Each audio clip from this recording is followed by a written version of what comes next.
Fabricio Andrade is one of the most exciting strikers in MMA today.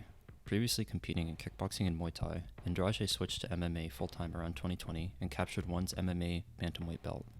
Today I'm going to take a look at what he does well, where he gets hit, and his preferred techniques. Andrade carries himself very confidently in his stance. I find him most comparable to Alex Pereira.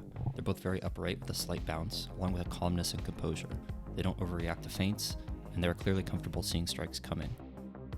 This comparison extends to Andrade's aggressive counterpunching. Both fighters use their presence as pressure, stalking opponents with good offensive ring craft and feints. This draws out panicked striking from opponents, leaving them open to counters. Andrade is one of very few good southpaw jabbers in MMA. He will set it up with the hand fight, or poke with it to set up his rear straight.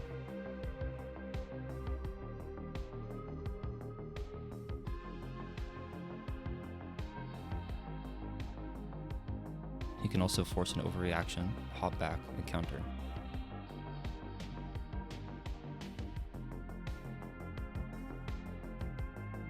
Andrade also has a diverse kicking game. In the classic southpaw mold, he will throw open stance kicks to the head or body along with front kicks.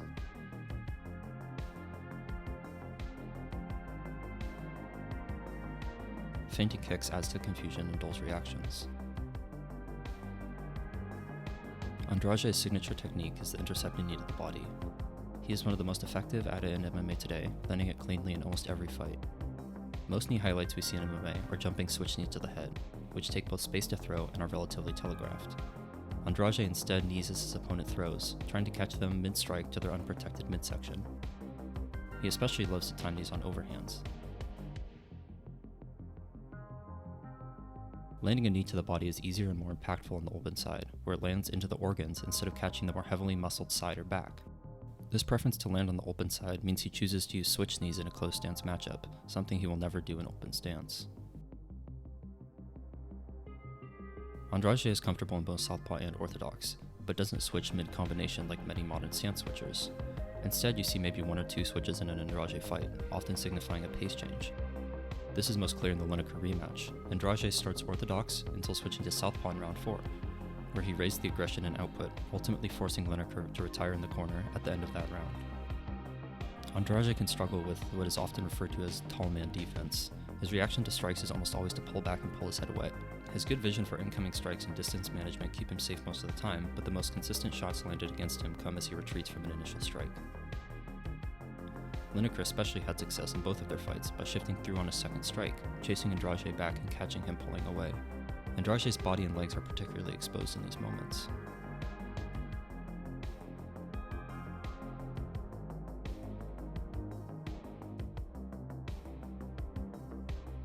Many fighters with this issue get backed up to the fence easily, but Andrade has good defensive ring craft. He will switch to a feet-level stance, allowing him to move laterally quickly and get off the ropes.